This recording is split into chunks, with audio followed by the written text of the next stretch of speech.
Ladies and gentlemen, my name is Ben, and in this episode of the Smoking Hot Confessions Barbecue Podcast, we're talking to a pitmaster who has the best mustache in barbecue and his wife who keeps it so immaculately groomed.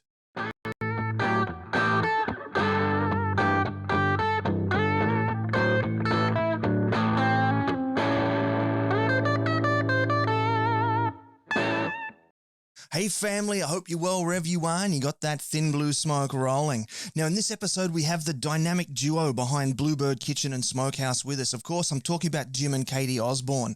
They've got a fantastic barbecue joint out in Warwick and are the recent grand champion winners at Mackay Barbecue and Beer Festival. Now before we do bring them in here, I do have a couple of announcements that I need to run by you first. Starting with welcoming our podcast partner for this episode, Jagged Wood-Fired. If you're out there and you're looking for a new barbecue smoker or grill, check them out. They've got their smoker ovens, they've got their gravity-fed cabinets, they've got custom asado jobs and custom kitchen fit-outs as well. So check them out. They're based out of WA but shipping nationwide. Do check them out. They're beautiful people. They do great stuff. Now, if you're just at the beginning of your journey, head on over to smokinghotconfessions.com and pick up a copy of our free ebook, The Beginner's Guide to Real Barbecue. In that book, you're going to find everything you need to know to go from zero to hero in the backyard and cook some really delicious, beautiful barbecue meals, totally free and available on smokinghotconfessions.com. Now, big welcome today to everybody who's joining us in the Smoking Hot Confessions barbecue community over on Facebook. It's our little Facebook group. We record these podcasts live in that group so that the people in our group can put questions and comments and interact with our guests live. And it's also just a great place where we just hang out and talk about barbecue. All the guff is left at the door. And that's kind of nice in this modern world of social media to just have a group that is only about the thing that it's supposed to be about. Now, if you're watching this later on YouTube, do give us a thumbs up and subscribe and hit that little notification bell. If you're watching it on Facebook, it's all about the likes, the shares, and the comments. Over on Instagram, we love those cute little love hearts. Give us a comment and follow us as well. And if you're listening to this on a podcasting app, a 5-star rating and review goes a long way to help drive us up the charts. But I think that's probably about all you need to hear out of me. Let's get Jim and Katie in here. This is the internationally awarded Smoking Hot Confessions Barbecue Podcast with your host, Ben Arnott. How long's it been since your last confession? Jim and Katie, welcome to the show. It's great to have you here. Hey Ben, thanks for having us. Anytime. So tell me, what was the last, well, actually, you own a barbecue joint, so I'm assuming you probably don't really barbecue for yourself, but what was the last thing that you barbecued at home for your family dinner? I did some salmon last weekend, I think. That was the last thing we did on my 1986 kettle, so that was fun. Beautiful. Tell us a bit about the salmon. How did you do it? I actually like a yellow curry thing, just coals to one side, salmon on the other side in a foil pan. Kind of roasted it off initially with the charcoal, and then put a yellow curry, like a coconut-based yellow curry over the top of it, and then finished it off. It was really good. Worked out really well. That sounds delicious. Yeah. Yeah, great. And is salmon one of your favorite things to barbecue, or do you have a particular like a beef rib or a pork rib? Like, what's your favorite thing to barbecue and eat? Yeah, look, I think salmon's more Katie's favorite thing for me to barbecue, but I really enjoy cooking pork ribs. Always have. They're one of those things that if you just get them really right, they're just so good. And do you follow the 3-2-1 method for those ribs, or do you have another way that you like to do them? No. Look, purchasing a drum a few years back just changed it all for me. Now it's like a 45, and then like 10 minutes glaze, and that's about it. Oh, okay. So you do the turn and burn of the gateway drum guys. Yeah, it's pretty quick. I think that's another reason I really like them, because I can get them done in about max 2 hours, so you can kind of just bing bang boom. But yeah, no, I really enjoy cooking on the drums, because predominantly we cook on an offset at work, so all week I'll be on an offset. And so when I get home on the weekends, I kind of like to mix it up, I suppose. So yeah, the drums have been they're one of my favorite cookers. So was it just the time saving that drew you to the drums, or is there like a significant flavour difference that you find between, say, your 1986 kettle or your offsets and your drum? Yeah, look, I think I like the versatility of the drums because of the direct heat. It's a little bit more. It's a little bit more versatile in what you can do with it. Like you can say drop the rack down a bit closer to the coals and do some lamb on there, or you could hang something in them. There's a lot of different kind of cooking methods there that you can use within the one smoker, and I think I really like that. Yeah, that sounds great. Very flexible and adaptable, and very easy for competitions too. You just pick it up one person and throw it in the back of the ute and off you go. Yeah, that's been a really big advantage. We really at the moment we take 2 drums and a pellet to comp. But yeah, just having everything really light and easy to go into the trailers, it's just makes life so much easier, and you don't feel so worn out by the end of it all. Yeah, that's always a big part of it as well. I know when I was competing, it was a 4-man job to get the offset out of the backyard down to the street, into the trailer, and then get it home again. And I think that the last time I took it out for a competition, it just lived hidden in the bushes in the front yard for about 3 months before I could get 4 guys together to get around to get it back in the backyard again. Absolutely. We've definitely had those days earlier on when we used to have 20-inch bullet head creek that we used to bring to comp, and I love that cooker. It was so great, but it still weighed 350 kilos. So every time you're trying to get it on or off the trailer, it was just backbreaking. So yeah, we tried to switch to something that's a bit more practical now and a bit more versatile as well. As we're saying, the drum really gives you a few more options in terms, especially if you've got a couple of different cooking spaces.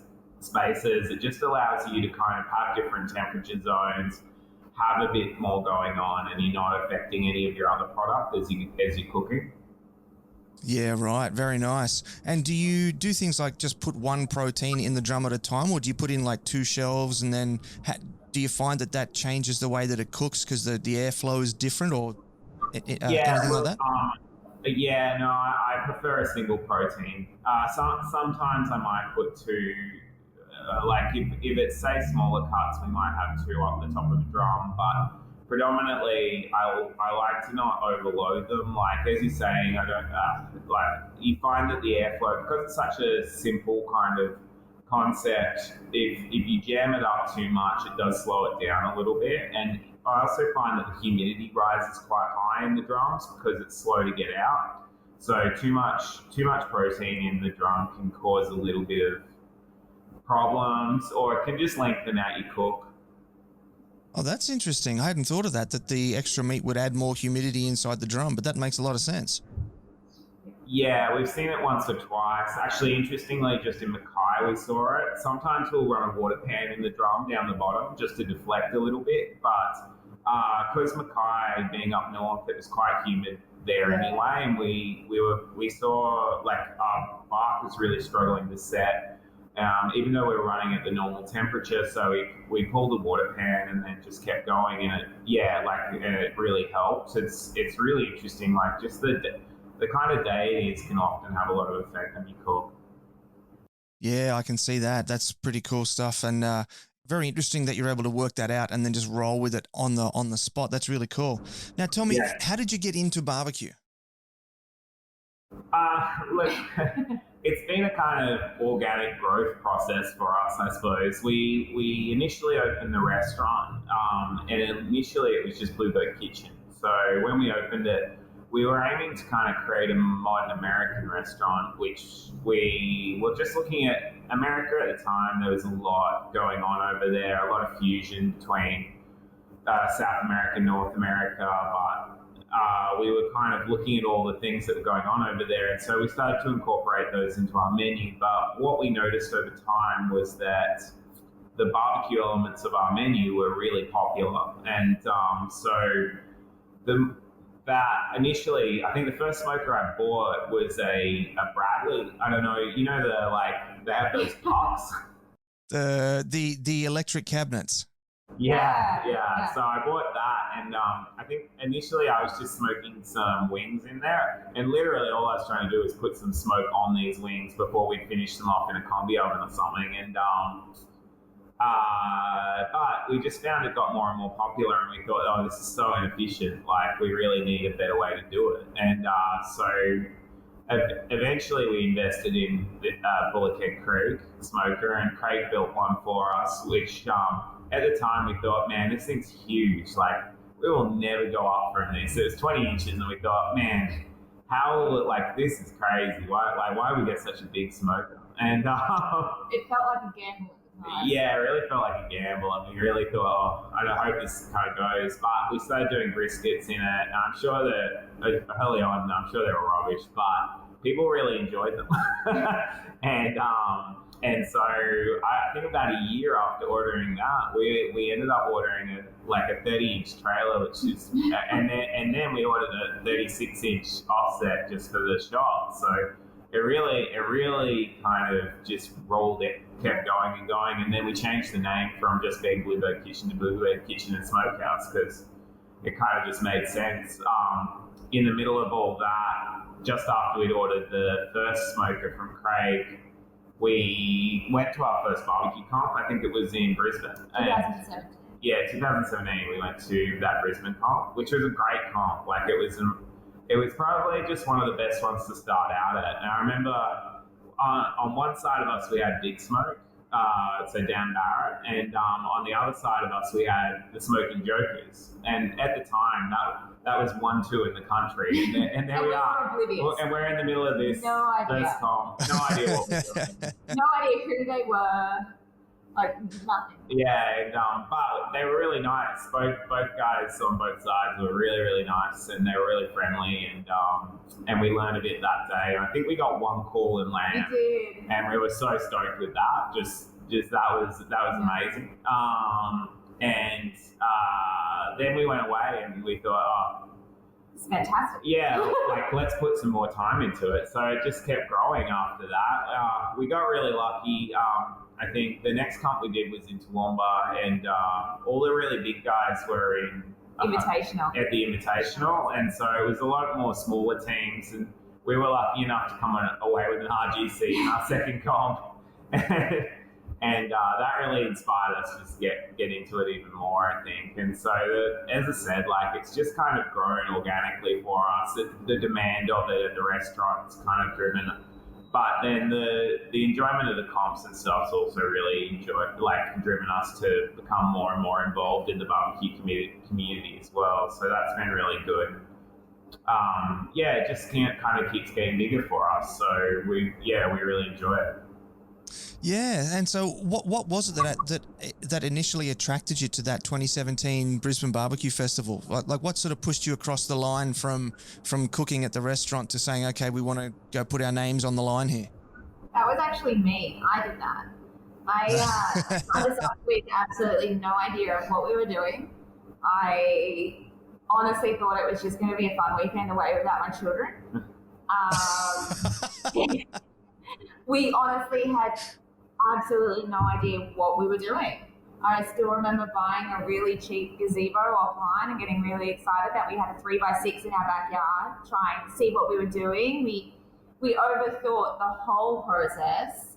We thought we had to justify what we'd done. We thought we had to explain full breakdowns of rub recipes. We've gone from obviously a very commercial cookery element that when you compete as chefs, you have to justify what you do and you have to explain in full detail. So we've gone into it with that kind of understanding of competitive cooking to not. Yeah. And being like one dirty approach to cooking and an actual appreciation of the food, not so much the fine dining element of it. So I think we just went away loving it. But it was, in all honesty, a complete and utter fluke. We were out at breakfast one morning and just thought, hey, this looks like fun, let's just do this. And then all of a sudden we'd done it. Yeah, we were blown away. I think there's about 50 teams at that comp. And that was a big one, yeah. Because there was Hillbilly Wes. He came up and he did a huge demo about building pits out of cinder blocks. And Weber had a huge stall, and it was this whole other world that we just didn't even really know existed.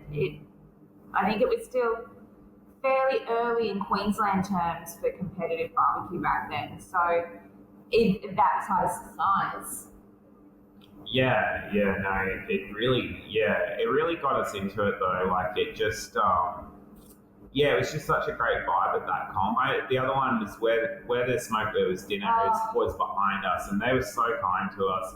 They were doing they were part of the whole category that time, and they were, I can't remember exactly, but they were really cool. They let us watch what they were doing and stuff. They were just so friendly, and so one of them bought us pastries. Yeah, that's right. And it was just that.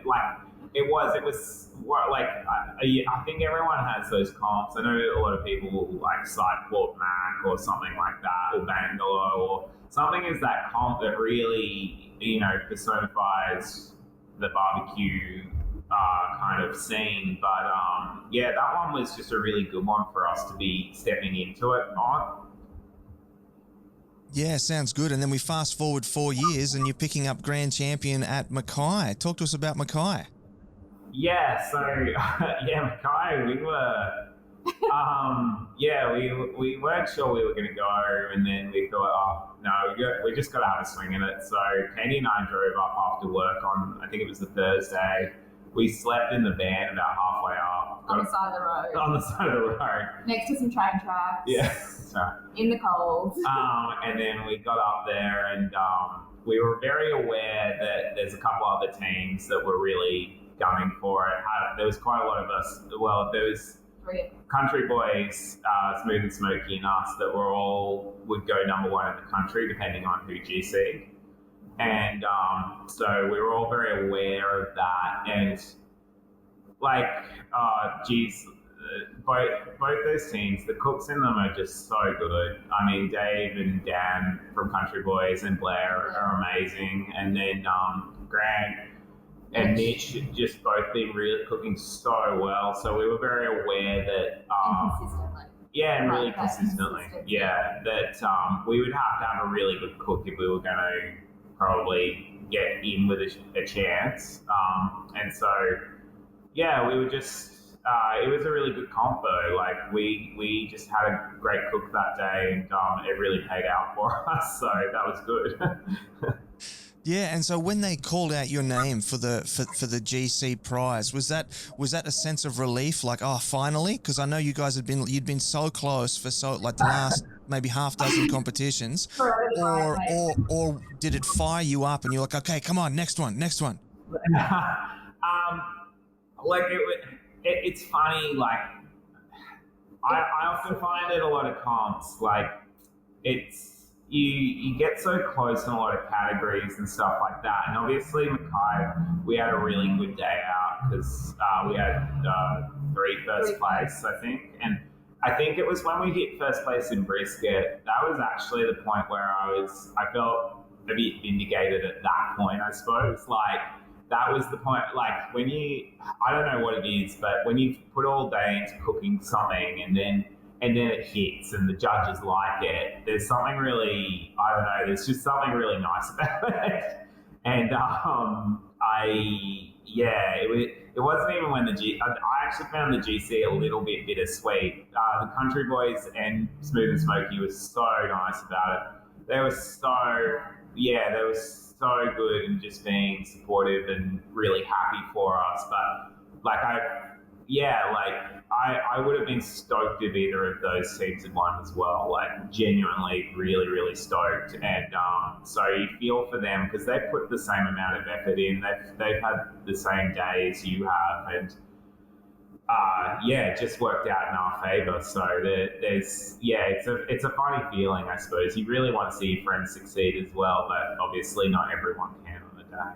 Yeah, I think for us as well, like no matter how many trophies we won, our goal is always to just get one trophy. Like every award ceremony we sit down to be like, we just need one, they'll have made the whole trip worth it. And so it was really difficult. I found it really, really difficult, Mackay, actually, because like Jim was saying, you don't want your friends to not win. No, yeah. And it was really bittersweet. And it didn't, not to belittle that we won, but it was just really, I felt quite sad for our friends. Yeah. It should have been theirs. But I'm glad it was ours. Yeah.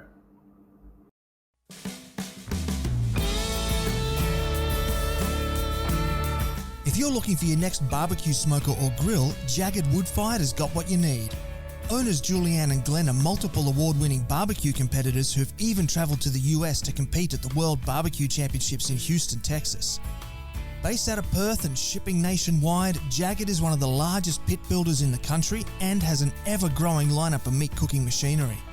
Not only do they have their now famous smoker ovens, their incredibly efficient gravity-fed cabinets are proving extremely popular in commercial settings, and they also make some of the most stylish asado grills you're ever going to see.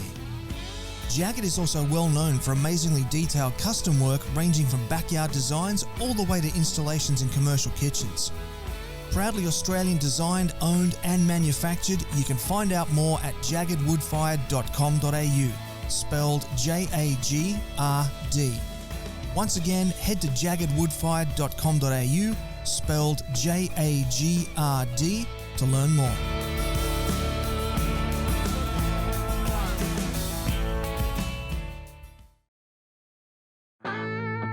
Got a project you'd like to work on with the SHC team? Shoot Ben an email on ben@smokinghotconfessions.com and let's have a conversation. Alrighty, so we're in the second segment now, and this is when I really want to dive into the Bluebird Kitchen and Smokehouse, which looks like where you're recording from today. I can see, I recognise the signage in the background there. Looks very good. Very nice.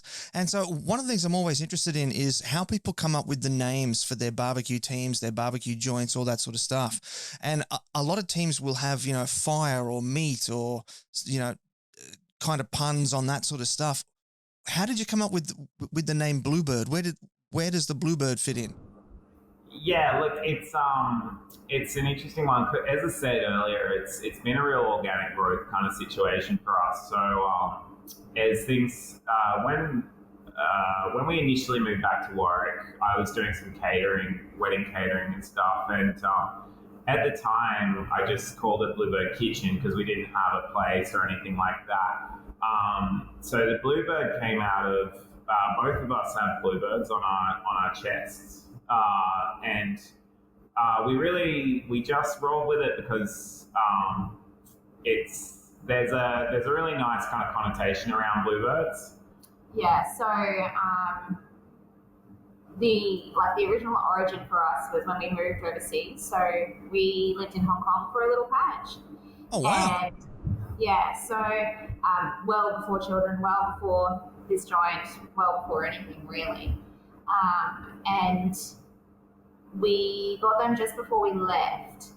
And it's this beautiful connection to probably like the 40s, the 50s, the sailors. So sailors used to get them on their thumbs, little sparrows or birds, so that when they died, that the birds would take their souls back home. So it was a bit of a connection probably to home more than anything for us, that meant that no matter where we went or swayed or travelled, that this particular place would always be our home because we grew up here. We both grew up in Warwick together. So it was, just a bit of a homage to coming home and a homage to how much our home meant to us. Yeah. And then it's just grown and it's just stayed with us. Coming back home. Yeah, I think we both had the bluebirds. We really wanted, when we moved back to Warwick, because hospitality had always been more my thing than Katie. Katie did a lot of retail prior to us coming back to Warwick, and when we started getting back into it, we really wanted it to be something that was ours, not just me, because hospitality had taken a fairly large strain on our relationship because I'd been doing 80, 90 hours a week and barely seeing Katie during the Hong Kong period, Melbourne and Brisbane and stuff. And So when we came back to hospitality, we really wanted it to be something for us, something that was ours. And so, the Bluebird, that's kind of where Bluebird grew out of. And then we started the restaurant under the same name, Bluebird Kitchen, and then it's just kind of grown from there. But we actually kind of really like it. Like, as you say, a lot of, there's so many great puns and stuff. Like, I really enjoy all the barbecue names, but it's just like, it really feels like ours, I suppose. So we still really like our name. Actually, it's good. That's a beautiful story. I love that personal connection. And so, were they couple tattoos that you went and got together, or was it purely coincidence that you happened to meet and you both had a Bluebird tattooed on you?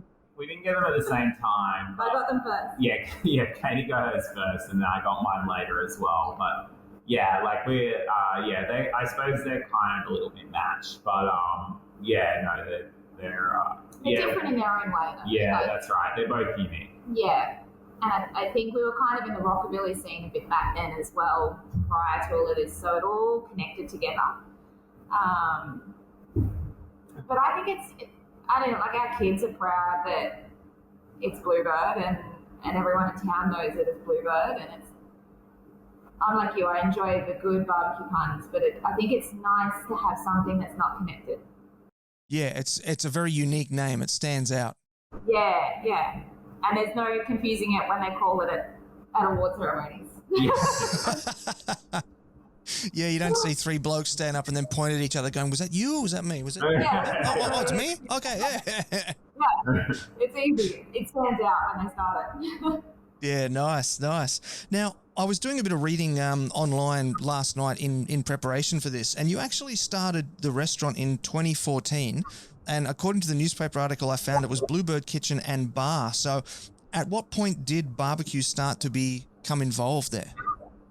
Yeah, so, as I said, I think we got the Bradley at about maybe 15 or 16. And so that was probably really the beginning of the barbecue thing for us, even though it was a rubbish smoker. No offense to the Bradley company or any Bradley owners out there. Yeah, no offense to Bradley. Commercially, it was never going to hold up. And as I was saying, it was really that 2017 that was probably the turning point for us. Like that Brisbane comp and that first Bullock Creek that we bought, which it was just such a great little smoker. I think we got lucky in the sense that we purchased something that was going to make it really possible for us if we put some time and effort into it. So we just got off on the right foot, and then it really just grew from there. We were amazed at how much people connected to the barbecue in this region. Like, they really enjoyed it. And now, even now, we have people coming from the Gold Coast, Sunshine Coast, Brisbane, Ipswich, just everywhere, every weekend. And the guy at our front of house and stuff will be talking to people, and it just blows us away that people are willing to make such a big trip just to come and eat barbecue. But it's, I suppose it's just one of those things. People love it. So we've really embraced it. But I'd say it's about that 2017 kind of period. Yeah, it's kind of funny that you mentioned that people are willing to sort of shoot out from the Gold Coast. We've got some guests staying in our Airbnb here at the moment, and they just told me yesterday, we're thinking about heading out to Warwick to go to Bluebird. Do you know Bluebird? And I was like, yeah, I know Bluebird. It's definitely worth the trip. You should definitely do that. So they're going to spend 6 hours in the car on Friday just to head out for lunch. So it's crazy. It does. It blows my mind. So I do front of house, and constantly find myself surprised and having to run into the kitchen to be like, oh my God, these people traveled so far. And it, not to put pressure, but it's just, I still struggle to believe that we're as big as we are, because we're just doing what we do, and we do what we love, and in no way does the algorithm of what our restaurant is, should it work, I think, as far as restaurants are concerned. But because it is an extension of us, and because it's an extension of our house or our home, it seems people love it. But yeah, I don't think I'll ever get used to the fact that we're as popular or as big as we are. Yeah, like being in a regional area, obviously population density out here is much smaller.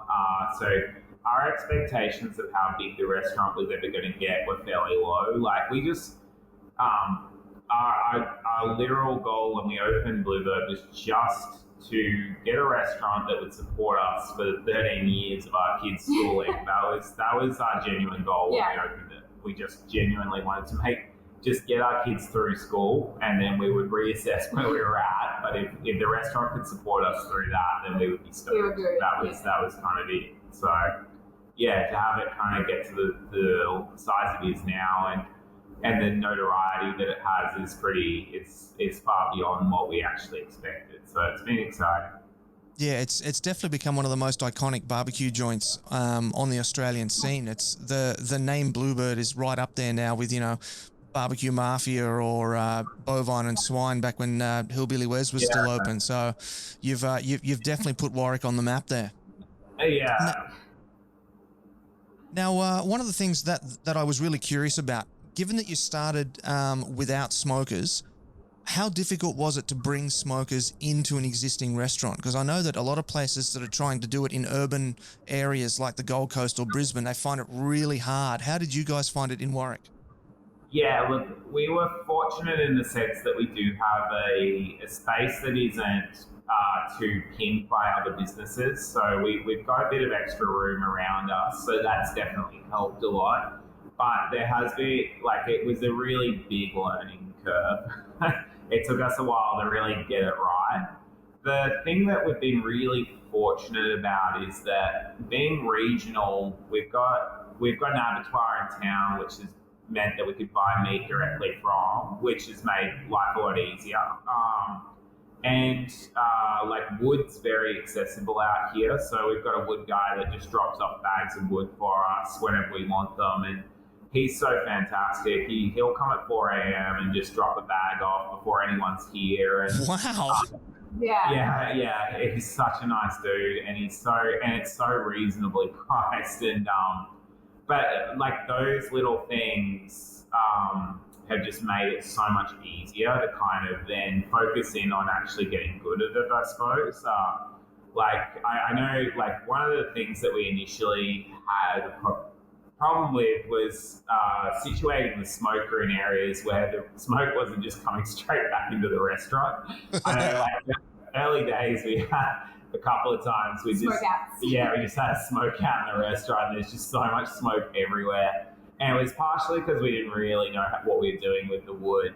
We'd be putting pieces in that were too big, or they were wet, or they were too young, or there's so many elements to it. But as we kind of ticked off the boxes, it got much, much easier for us. But yeah, we were fortunate that, especially the local kind of population were really great in supporting us and excited about it. Yeah, excited, and so they gave us a bit of time to get it right, I suppose, and just kept coming back, and then eventually it just really hit for us. So it's been good. Yeah, that's so good. That's so good. I know that there's a guy here on the Gold Coast who got chased out of town by militant vegans wearing gas masks and complaining about the smoke. And so you guys didn't have any kind of council issues or regarding the smoke and that? No, council's been really cool about it. We were always very careful to kind of either run things by them or just make sure that things were safe, I suppose. We've always been aware that obviously it's a live fire, so it's a bit more unpredictable than what cooking with gas or something would be. So we've always tried to give ourselves a little bit of a buffer with that to make sure everything's fenced off, make sure everything's fairly clean and tidy. But I think it's just, again, just being regional, everyone's a little bit less worried about certain elements. They're a bit more accepting, and I don't know, it's just been really, really good. I think a really easy example of it is that a lot of the houses in Warwick still have wood fires in them.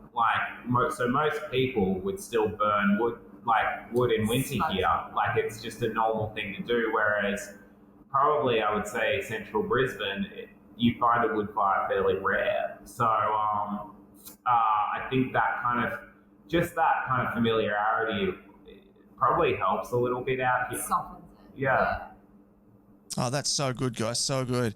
Now, you started to mention before that you have an abattoir there local that you're able to go and buy meat directly from. One thing I've noticed is that you have a really dynamic menu. It seems like it changes almost week to week. You've got like different specials on different lunchbox meals and all this sort of stuff. Give us a bit of an idea about your menu and the different ways you come up with different ideas for different things. Yeah, we've always been really big about trying to keep our menus fresh and seasonal. Yeah, seasonal's the best word for it. That we're very, very fortunate because we deal with John D, which is the local abattoir. They're a fantastic beef company, but we also deal with a local butchery called RCP Meats or Rose City Premium Meats, who these guys are just so good. If they have something in excess, or if they just something's come in that week, they'll just text us and say, hey, do you want any of this? It'll be this much per kilo, or do you want some of this or that? And they're just so cool in trying to help us to do what we want to do. And that's made it really easy for us to then be a bit more dynamic with our menu. So we kind of have a core menu that we usually hold on to for about 3 months, and then we'll change sides. A lot of the proteins stay fairly similar, consistent, but we try to keep the sides rotating to keep them interesting. I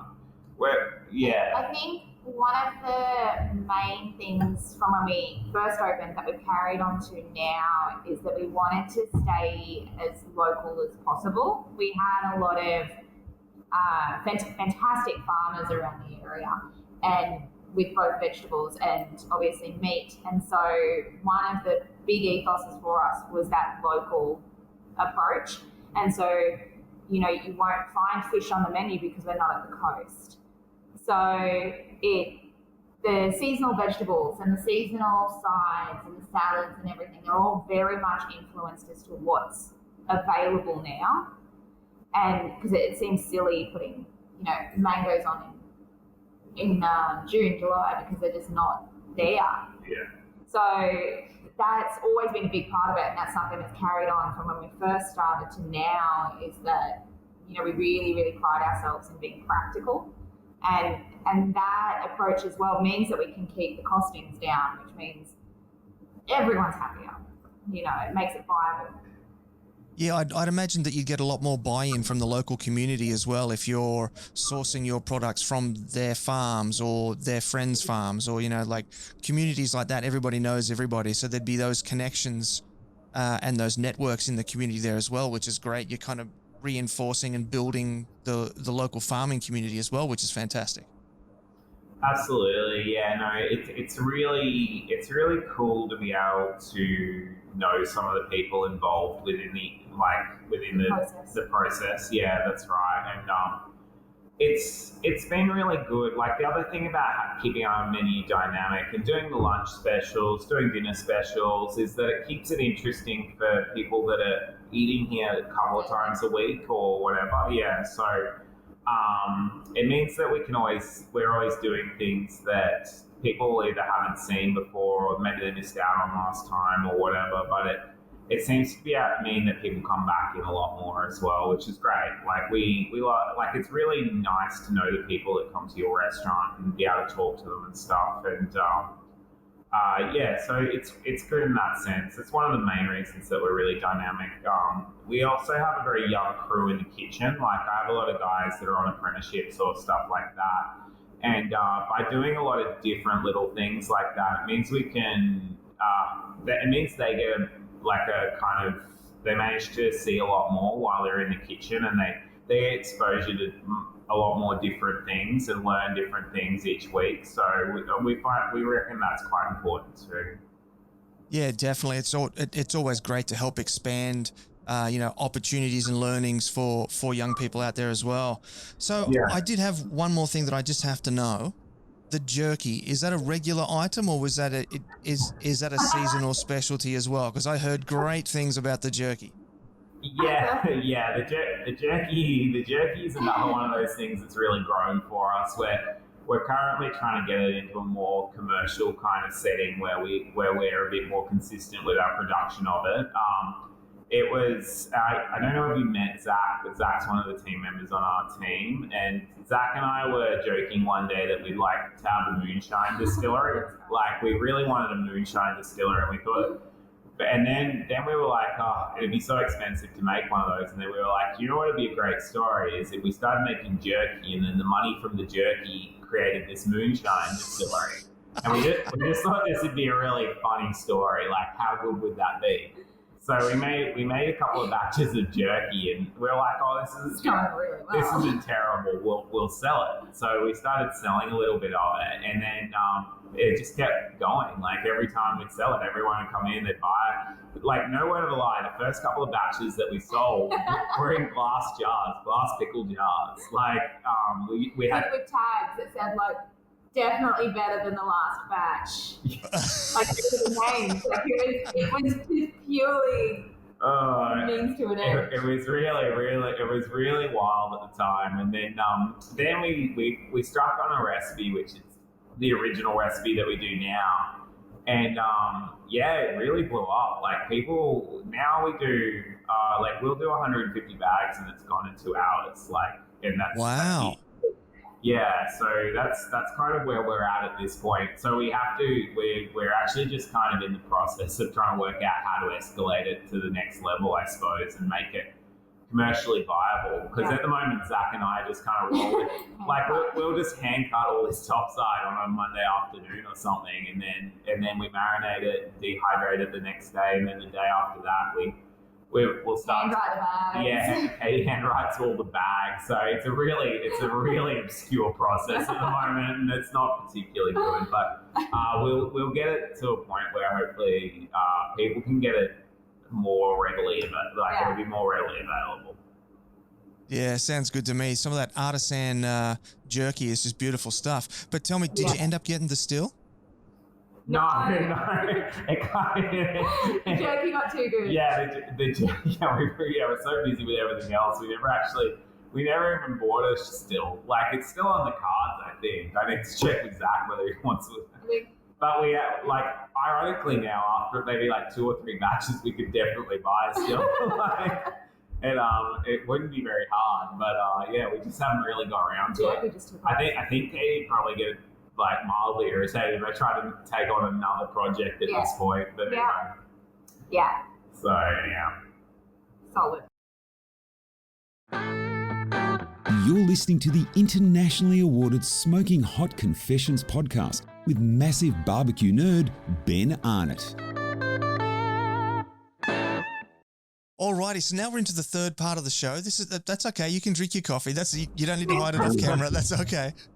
We're into the third segment of the show now, but it's the lesson for the listeners and the viewers. And you guys were wanting to share some tips to try and help people get into the barbecue competition scene. So I know that you spend a lot of time building all your own trailers. I've seen 3 or 4 different ones that you've built and configured and reconfigured. So I'm keen to hear what tips and wisdom you're going to be sharing with us today. Yeah, look, we were talking about it, and we just thought it'd be really. I know there's a lot of people out there that are umming and ahhing about whether to try to do a comp. I know a lot of things like cost put people off doing it, and also it's it can be a bit intimidating putting something that you've made out there for judgment, I think.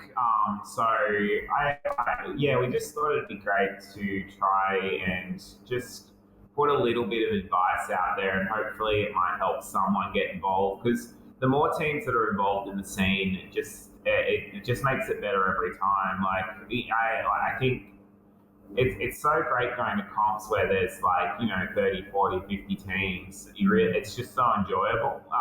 And it's great seeing new people getting involved as well. Mackay was fantastic for that. I was talking to a couple of new teams who Mackay was either their first or second comp, and they were really enjoying it. And was talking to them up there, and I ended up giving one team a few tips because they were a little bit disheartened after presentations. They hadn't got a call. And I just said, I was just saying to them, when you're initially starting out and you've got these teams that have been doing it quite a while now, it is very difficult to kind of break into it. But one of the first tips that I gave to these guys was I just said, look, maybe don't practice all your proteins, but really focus in on one protein, because if you can get one protein that starts to hit every time you go to a comp, then you can get into a really good rhythm with that protein, and then move to the next protein after that. Don't be so worried about winning overalls initially. Maybe just look at what do you really enjoy cooking, and what are you good at cooking, and then just see if you can really nail that in a comp setting. And because I think once you start to get those trophies, or you just calls, or you just start to get consistently higher scores, it's really motivating to get it happening across all your proteins rather than just that one. But you do see that at comps all the time. I think it happened in Mackay, actually. I think another team up in Mackay got maybe first in pork, and it was only their first or second comp, and it was fantastic for them. They were just over the moon, and obviously it was just something that they were just really comfortable cooking. They really knew what they were doing with it, and so they just nailed it on the day. And it can be difficult because every comp you go to, the weather's a bit different, or the timelines are a bit different. It can be hard to get every protein into a really good rhythm and then hit everything as you want it to be. And one of the first tips that one of the big tips that I gave to these guys is just find something you really like and really nail that out. As you said, the trailer thing for us has been big because we have to travel a lot from Warwick. I think we've done 10,000 Ks this year for comps, and it hasn't even been a big comp year, So we've been initially we were working out of Mackay, but we just found it so much. We found the work before the comp and the work after the comp really draining, and it really took away from anything that we got out of the comp. Exhausted. You're just so exhausted. Yeah, you're so tired. You get back from a comp, and then you've got to unpack. You've got to air out marquees if they got wet, or you've got to do all these things, and it really detracts from the enjoyment of that comp, I think. So we are always, our motivation with the comp trailers has been to try to make something that would make it really streamlined for us, and make it really easy for us to go and compete wherever we were going, if it was Townsville or Mackay, or we're hoping next year we'll be able to get down to Melbourne and down to Sydney and compete down there. So we'll see. It's also, I think as well, I remember in our first comp, I had to hunt to find lists because I'm a list maker to try and organize everything that we needed. And I remember seeing someone had used those anti-gravity chairs that recline all the way back, and they're fantastic. And I hunted for them because I was like, that's where we will sleep. We will sleep in these, and that'll be wonderful. And it was freezing, and it was so uncomfortable. But I just kind of going, this is not practical. And then everyone moved to swags, and then everyone was sleeping in swags, and then I was just like, I'm just getting too old for this. This is just not comfortable anymore. So I think one of the motivations as well with the multiple trailers that we've had and the evolution as to where we are now, which will be staying for quite some time, is that importance of sleep. We need to be able to shut the doors and have a decent sleep. And it took us a while to give that particular element actual credit. That if you're exhausted the next morning going into a comp, it's not going to work. And it allows us to bring our kids because we're all about family.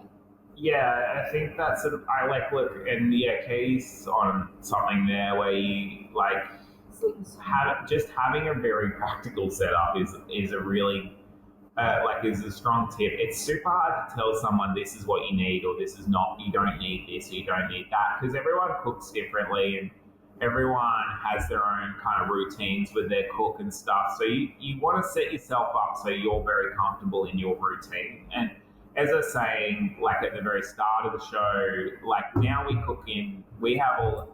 have 4 different smokers that are at most comps now. The third one varies a little bit, but at the moment we've been taking a kettle, 2 drums and a pellet. And just having all the different cooking spaces and the versatility of all the different cooking spaces is what helped. I find that's really great for me, because then I can have one of my drums running at say 350, one of my drums running at 300, my pellets at 250, my Weber's up at like 500, and I'm doing lamb in the Weber, I've got my brisket on a drum, I've got my pork ribs in my other drum, I've got my chicken in my pellet, but they're all at the temperatures that I want them at, not... It's easy to allocate as well. Like if you need help and sharing the load with the other team members, it's easy to go, it's the blue drum. Like it removes that need to constantly be bugging you about questions and that fear of leaving the lid off too long, or those little things that will have that impact to the other products. Yeah, so I think it's one of those ones where... Oh, we just seem to have lost Jim and Katie there. Hey, we got you back. Hey, sorry. Regional joys. Regional joys at this second in time. No worries. So you were talking about your trailers and the importance of sleep and all the rest of that. Yeah, what we just found was we got a trailer together. Craig from Bullock helped us out with that, and initially we were traveling with an offset on this trailer, and it was basically a basic kitchen that we could work out of when we hit site. And we found that really good, but it didn't have any kind of ability for us to sleep in it or anything like that. And as Katie was saying, we just found that we were just so tired when we were getting into a comp. Partially because we were working right up until we're leaving for comp a lot of the time. And so I think then we moved to a 1971 Viscount Caravan, which we really loved. Like, it was fantastic. For a short period of time. Short period of time. The problem with it, yeah. The big problem with it was it was very compact. Like, we didn't probably have quite enough space in it to work. And so we were finding that it was good. We were getting some sleep. It could sleep 4 people in there, and that was really good. But we were a little bit, we couldn't get any of the smokers in it either. So all the smokers had to go in the back of the ute, and then we'd tow this caravan. But we found that was a little bit limiting as well. So our final installation has been a toy hauler that we found in a paddock nearby, near Warwick. Wow! And it was the great thing about it was it was totally gutted. It didn't have anything inside it. It just had some solar panels on the roof. So we were like, this would be amazing. And so we just fitted it out the way we wanted it to. We put a kitchen into it. It's got an underbench fridge in it. It's where you keep moving. It's just... Yeah, it's been really, really good. We can sleep 4 people in it. We can comfortably. Yeah, we can do all our prep in it. It's the fridge, lighting. Yeah, so and then we can put all the smokers down the middle of it. So it's an all-in-one for us, and it's been pretty game changing for us in terms of just being able to get to comp, and we know where everything is. We know what we need, where it'll be, and then we just restock after we get back from a comp, and it's always ready to go when we want it. So that's been fantastic for us, especially like as I was saying, like we're often working right up until like say I've worked until like 10 o'clock on a Friday night, then driven through the night, rolled in at comp the next day and cooked. So.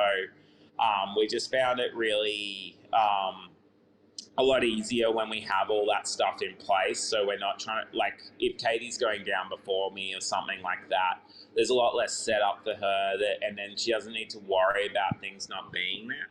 You need to look at the camera, not out the window. That's all right. It's all good. Yeah. And being a big toy hauler too, there'd be nice big wall spaces there for Katie to hang those tick charts and like tick the things off the list and. Yeah, there's a whiteboard on the door. Yeah, much easier.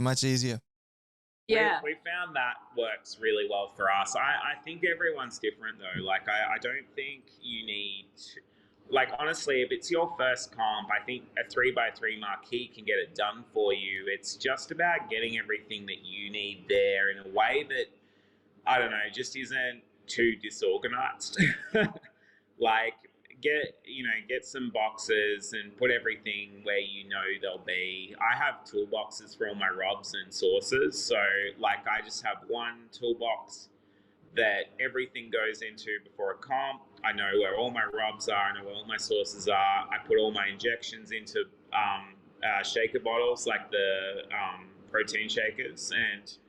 And then, like, when I get into comp, I just know where everything is. So it makes it just so much easier to actually get on with everything when you're not constantly trying to find something, or you're missing something, or you're begging another team for something, which we have done before, but I think we've all done that, yeah. Well, look, those are some great tips, and that's probably a good place for us to start to wrap this up now. So I'm going to throw the studio over to you. Give some shout-outs, give some thanks, give some praise to people who've helped you out along the way, and make sure you tell everybody where they can track down Bluebird Kitchen and Smokehouse. Yeah, no, well, look, we've been really lucky. We've had such great support from a whole lot of guys over the year. I mean, like, in terms of sponsors, John D. Beef has been amazing. Boss Hog and the Duchess of Pork have been incredible.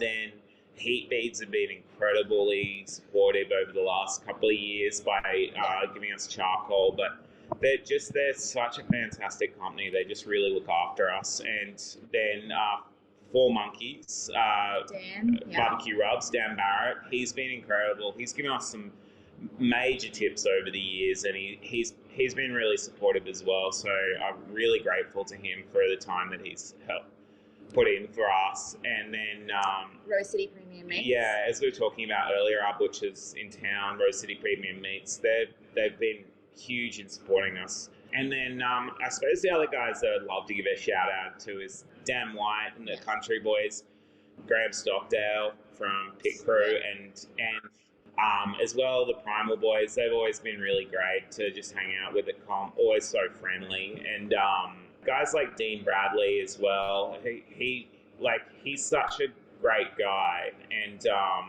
he was down at he comes down and he'll eat at the restaurant, and like the fact that the community goes out of the way, and then they'll always put posts up and so forth like that. It's just means so much to us that they're willing to drive out here, eat our food, enjoy it, thankfully, but then promote it for us and put it out there onto the social medias and so forth. And that's just such a big thing. Like, it's just such a big thing for us in terms of just continuing to get out there. There's it's just endless in that thing.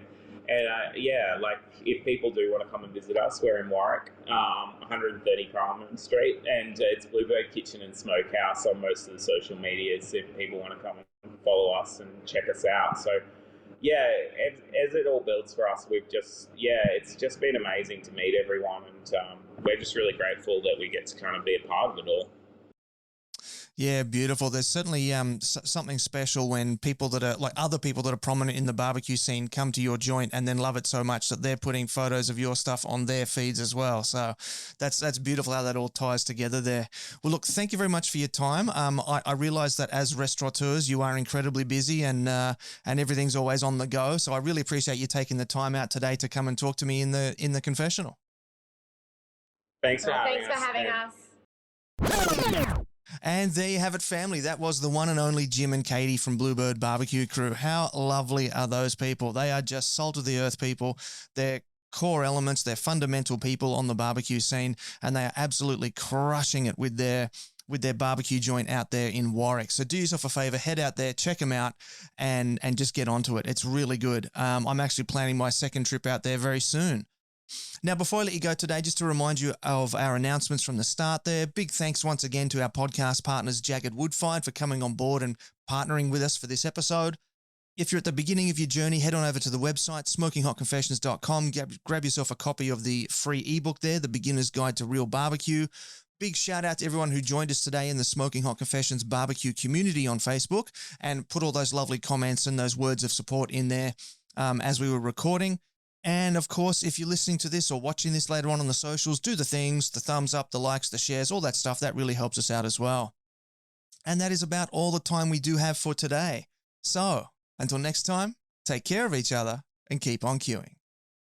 Thanks for listening to the Smoking Hot Confessions podcast. Head on over to smokinghotconfessions.com for recipes, tips, and Ben's own confessions.